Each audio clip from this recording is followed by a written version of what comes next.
Clinical case: patient with diabetes.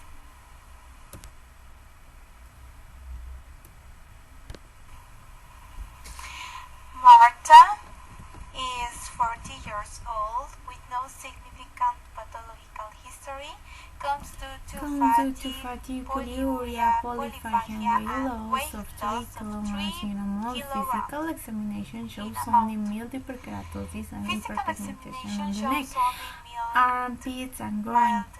And his body mass index is 20 per meter. His vital signs shows a blood pressure in the mercury and rate and humidity. When performing a blood chemistry, fasting hyperglycemia detected and also, your total cholesterol is 2000 milligrams per deciliter. His LDL cholesterol, 20 milligrams per deciliter, and his per deciliter, the hypothyroid profile is among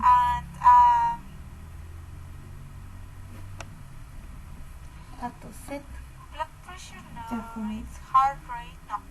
And a heart rate of 77 beats per minute. When performing a blood chemistry, fasting hyperglycemia of 200 milligrams per deciliter is detected, and her glucosuria hemoglobin is of 8.5%. Also, your total cholesterol is 270 milligrams per deciliter. Her LDL cholesterol, 140 milligrams per deciliter. Her HDL cholesterol, 45 milligrams per deciliter, and her triglycerides are 180 milligrams per deciliter. The thyroid profile is normal, and among her medical records, she mentioned that her life is sedentary and she does not follow any type of eating plan. No clinical findings of macrovascular or microvascular complications are detected in the rest of the clinical examination. In addition, she smokes an average of 1 pack a week.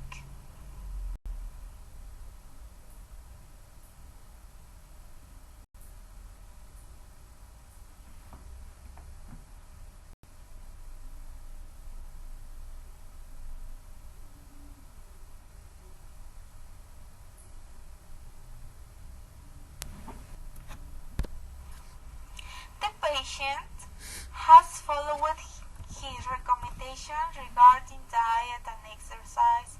In addition, he has limited an intake of alcoholic behaviors and has stopped smoking. However, despite 2 weeks of treatment, fasting blood glucose is of 140 milligrams per deciliter, and postprandial blood glucose is 190 milligrams per deciliter. Therefore, she decides to start metformin to optimize glycemic control. The patient asks what benefits she can get from taking metformin. Could you tell them? Of course. The answer is decrease in triglycerides, glucose regulation, and weight loss.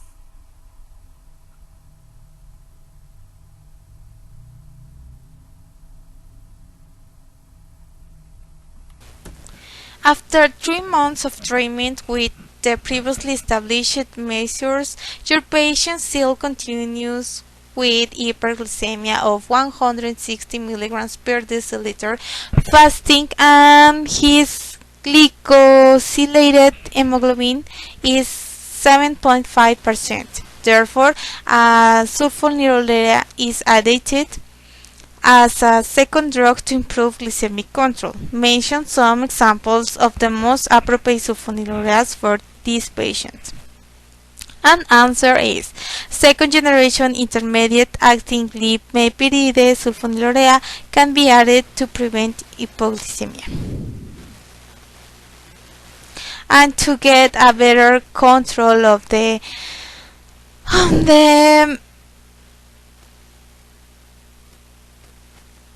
postprandial glycemia in these patients.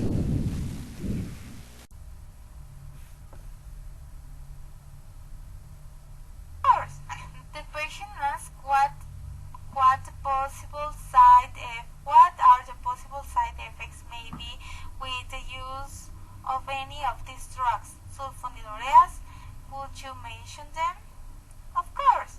The answer is the main risk is hypoglycemia, nausea and rash. The effect of the drug is engaged with the use of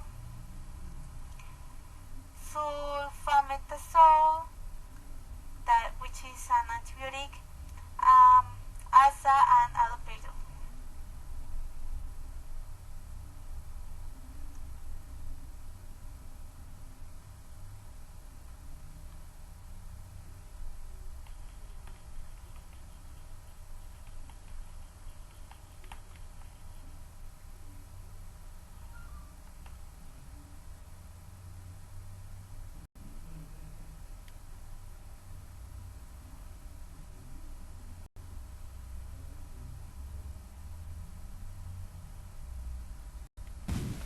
Because the patient has present several episodes of hypoglycemia a week, it is decided to withdraw the sulfonylurea and better use drugs based in the incretin effect. However, your patient has a phobia of needles. What medication would you recommend to this patient based on the potential of the incretin effect as a pharmacological strategy? And the answer is an incretin affecting drugs such as sitagliptina 50 mg daily can be added.